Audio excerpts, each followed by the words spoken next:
بسم اللہ الرحمن الرحیم۔ السلام علیکم ناظرین اکرام، نئی ویڈیو میں آپ کو خوش آمدید کہتے ہیں۔ اس وقت ہر جگہ عمران خان کا طوطی بول رہا ہے، جبکہ دوسری جانب نجم سیٹھی اپنے پروگرامز میں یہ کہہ رہے ہیں کہ جو کچھ اس وقت عمران خان اور پی ٹی آئی کے ساتھ ہو رہا ہے اس کے پیچھے اسٹیبلشمنٹ کا ہاتھ ہے۔ آج آپ کو ان کا ایک تفصیلی کلپ سنوانے جا رہے ہیں۔ یہ بڑے سوالات کو جنم دے رہا ہے، جس میں انہوں نے کہا کہ جنرل باجوہ نے بڑا سمجھانے کی کوشش کی کئی لوگوں کو، مگر وہ نہیں سمجھے۔ عمران خان کو پیغام دے دیا ہے کہ بس بہت ہو گیا، اب آپ ہمارے لاڈلے نہیں رہے۔ اسٹیبلشمنٹ نے فیصلہ کر لیا ہے کہ عمران خان ہمارے ہاتھ سے نکل گئے ہیں، اب ان کا شکنجہ ہم نے ٹائٹ کرنا ہے، اور اس مقصد کے لیے اب آخری دم تک عمران خان کے خلاف جانے کو تیار ہیں۔ یہ کیا کچھ تھا، کیا کھیل چل رہا ہے، یہ ذرا نجم سیٹھی کے زبانی سنیے۔ اب ایک ماہ سے تبدیلی آ گئی ہے پھر، اور وہ تبدیلی اس لیے آئی ہے کیونکہ میرا خیال ہے کہ اسٹیبلشمنٹ نے فیصلہ کچھ کر لی ہے۔ ان میں سے ایک فیصلہ تو یہ ہے جو کہ پہلے انہوں نے نہیں کیا تھا، کہ خان صاحب ہاتھ سے باہر نکل گئے ہیں، اور فوج کی تنقید اور فوج کے سربراہ کی تنقید رک نہیں رہی ہے اور دن بدن بگڑ رہی ہے۔ اس کو کوشش کی تھی اسٹیبلشمنٹ نے روکنے کی، ریٹائرڈ لوگوں کو سمجھانے کی کوشش کی، اپنے اندر جو افسر کارڈرز ہیں ان کو سمجھانے کی کوشش کی۔ جنرل باجوہ نے بہت محنت کی سمجھانے کی کہ ہم بالکل نیوٹرل ہیں، ہم نے یقینی طور پہ ان کو لاڈلا کیا تھا، مگر ہماری جو کامیابی نہیں ہوئی ہمیں اس ایکسپیریمنٹ کی، اور ہمیں اب واپس عوام کے پاس جانا ہوگا راستہ ڈھونڈنے کے لیے۔ خان صاحب کو یہ بات پسند نہیں آ رہی تھی، اور خان صاحب جو تھے وہ ضد کر رہے تھے اپنے، اور ضد میں ہی مبتلا تھے، اور ان کا خیال تھا کہ ان کا جو اینٹی اسٹیبلشمنٹ بیانیہ ہے اور اینٹی امریکن بیانیہ ہے وہ کامیاب ہو رہا ہے۔ میرا خیال ہے کچھ حد تک کامیاب بھی ہو رہا تھا، عوام کی اندر مقبولیت تھی، کیونکہ خان صاحب کی ہر بات جو ہے ان کے جو لوگ ہیں وہ مانتے ہیں، سمجھتے ہیں کہ بالکل سچ ہے۔ مگر اس کے ساتھ دو مسئلے بن رہے تھے اسٹیبلشمنٹ کے اندر، اور ایک مسئلہ بن رہا تھا حکومت کے اندر۔ اسٹیبلشمنٹ کے اندر ایک مسئلہ یہ بن رہا تھا کہ خان صاحب کی جو اس وقت ریٹنگ ہے انٹرنیشنل کمیونٹی کے اندر وہ گرتی جا رہی تھی۔ خان صاحب اپنے بیانیہ کا نہیں چھوڑ رہے تھے، اینٹی امریکن بیانیہ اور اینٹی یورپین بیانیہ اور اینٹی ویسٹرن بیانیہ، اور ایک طرف دوسری طرف اس قسم کے مذہبی سمبلز استعمال کر رہے تھے، جس کے ساتھ اور بھی کنفیوژن ہو رہی تھی اسٹیبلشمنٹ کے اندر بھی، انٹرنیشنل کمیونٹی کے اندر بھی، اور عوام کے اندر بھی کنفیوژن ہو رہی تھی کہ یہ چاہتے کیا ہے۔ اور فائنلی جو گورنمنٹ تھی، گورنمنٹ کو ایک موقع نظر آ رہا تھا کہ اگر خان صاحب ایسے ہی چلتے رہے تو ڈیسٹیبلائزیشن جو یہ سیاسی طور پہ ہو رہی تھی، سیاسی طور پہ پنجاب کے اندر جو کچھ ہوا، اور ویسے ہی خان صاحب جو دھمکیاں دے رہے تھے کہ میں آ رہا ہوں، میں آ رہا ہوں، میں آ رہا ہوں، جیسے ایک زمانے میں قاضی حسین احمد صاحب جماعت اسلامی کے دیتے تھے کہ میں قاضی آیا، اب قاضی آیا، تو یہ بھی عمران آیا، عمران آیا۔ تو اس کے ساتھ معیشت جو تھی وہ سنبھل نہیں رہی تھی، بے چینی تھی اسٹاک مارکیٹ کے اندر، فارن ایکسچینج ڈیلرز کے اندر، بینکوں کے اندر، آپ کو جن لوگوں نے قرضے دیے ہیں ان کے اندر، آئی ایم ایف کے اندر۔ ہمارا تو خیال تھا جولائی کے اخیر تک سب کچھ ہو جائے گا، پھر خبریں آنی شروع ہوئی کہ خان صاحب کی وجہ سے کیونکہ انسٹیبلٹی ہو رہی ہے اتنی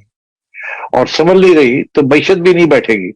کیونکہ خان صاحب جو اقدامات کی حکومت کر رہی تھی اس کو کرٹیسائز کر رہے تھے، حالانکہ جب یہ پاور میں تھے تو sign on the dotted line تو انہوں نے کیا تھا۔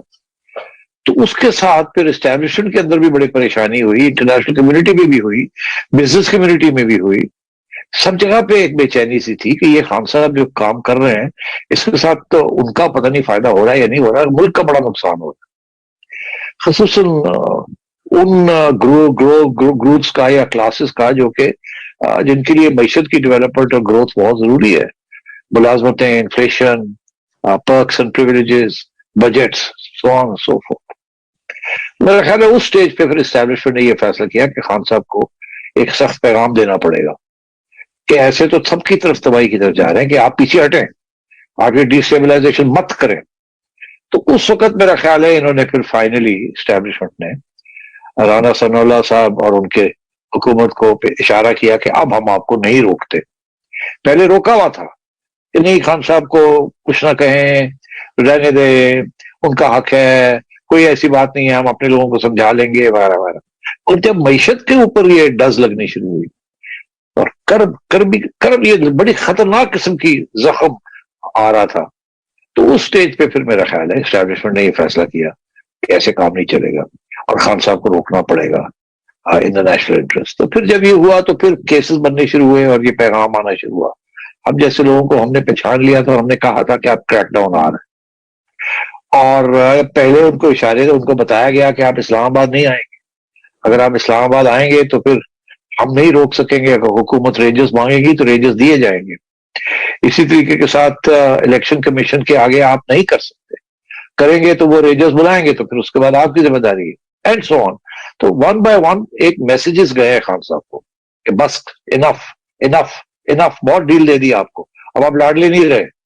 Watch it watch it. اور جیسے ہی ہوتا رہا تو ظاہر اسٹیبلشمنٹ جو ہے پی ڈی ایم کی حکومت کے قریب ہوتی گئی,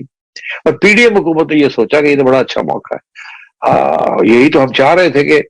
ہم جو اقدامات کر رہے ہیں معیشت کے بارے میں تو اسٹیبلشمنٹ کے کہنے پہ کر رہے ہیں, مگر ہمیں ڈیفینڈ نہیں کر رہی, اس خان کو پیچھے نہیں ہٹا رہی.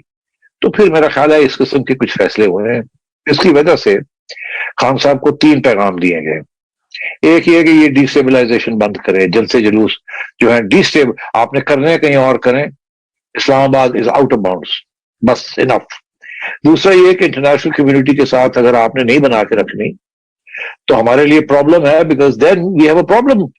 Giving you level playing field. ہم تو یہ نہیں چاہیں گے کہ ہمارے سارے انٹرنیشنل رشتے جو ہے جو آپ نے خراب کیے آپ پھر واپس آ کے ان کو پھر خراب کریں اور خراب کریں. ہم تو بڑی مشکل کے ساتھ ان کو ریسٹور کر رہے ہیں. تو میرا خیال ہے ایک وہ بھی پیغام گیا کہ کس اینڈ میک اپ, یہ جو آپ نے جھوٹا ایک بیانیہ بنائے ہوئے بند کریں اب اس کو, اور لیول پلئنگ فیلڈ ہونے والی ہے اور آپ اپنے پاؤں پہ کھڑے ہوں اور اس قسم کے جھوٹے بیانیہ بند کریں. یہ بھی پیغام گیا خان صاحب کو. اور اس وجہ سے خان صاحب آپ جسے کہتے ہیں نا کہ پہلے تو وہ کرتے کیا تھے کہ 2 قدم آگے لیتے تھے 1 قدم پیچھے ہٹتے تھے. اب یہ ہوا ہے کہ 1 قدم آگے لیتے ہیں 2 قدم پیچھے ہٹتے ہیں, اور یہ آپ دیکھیں گے کہ یہ ایسے ہی ہوگا, ایک کے بعد دوسری یو ٹرن ہوگی. اور یہ آخری مرحلہ تھا جہاں انہوں نے جسے کہا نا کہ ٹیسٹ کیا کہ واٹر پانی کتنا گہرا ہے, کتنا ڈیپ ہے. اور شہباز گل صاحب نے جو باتیں کہی کہ ایک دفعہ پھر دھکا لگا دے, اور اس کا جو ریئیکشن آیا آپ نے دیکھ ہی لیا. اب تو کورٹ مارشلنگ کی بھی باتیں شروع ہو رہی ہے, آپ کو پتا یہ کہاں سے آ رہی ہیں, یہ آئیڈیاز کہاں سے آ رہے ہیں. یہ میڈیا کی طرف کون کہہ رہا ہے کہ دیکھیں کورٹ مارشل بھی ہو سکتا ہے, یہ بھی ہو سکتا ہے, وہ بھی ہو سکتا ہے. تو I think the message has been the riot act, وہ انگریزی کا محاورہ نا جی کہ the riot act has been read out to ہم for the first time, and Khan Sahab is now on a retreat. اور ان کے جو بیانیہ ہے کیونکہ وہ ریٹریٹ پہ ہیں تو اب وہ ایک طرف تو کہہ رہے ہیں ہم تو اسٹیبلشمنٹ سے محبت کرتے ہیں, یہاں ہم پچھلے مہینے سے وہ کب سے گالیاں دے رہے ہیں, اور اس کے بعد وہ امریکہ کے ساتھ اب وہ ہم الگ ڈسکس کر سکتے ہیں کہ اب ان کی کیا کوشش ہے کہ امریکہ کو نیوٹرلائز کیا جائے اور ان کو ونور کیا جائے, وہ کیا جائے, اور وہ ایبسولوٹلی ناٹ والا ماحول جو ہے اس کو ایبسولوٹلی یس کا ماحول بنایا جائے. I think that's what's happened. تو وہ میرا خیال ہے پھر فوج کی جو لیڈرشپ ہے اس وقت انہوں نے ہمت پکڑی اور کہا کہ انف از انف. اگر یہ آخری سٹیج پہ نہ ہوتی تو ابھی بھی شاید ایسے ہی چل رہا ہوتا. مگر دیکھو پی ٹی آئی یہی ہوتا ہے, جب ایک مانسٹر کو آپ اندیش کرتے ہیں تو پھر وہ آپ کے کنٹرول میں نہیں رہتا. اب 17 سال کے بچے جو ہیں ان کو کیا پتا کیا کرنا ہے کیا نہیں کرنا. ان کو ایک گولی دی گئی ہے, وہ شروع ہو گئے ہیں, اس کے اوپر 2 گولیاں اور ڈال دیتے ہیں. ان کی تو کوئی تعلیم نہیں ہے, ان کو تو ایک پروپیگنڈا یونٹ بنایا ہوا ہے.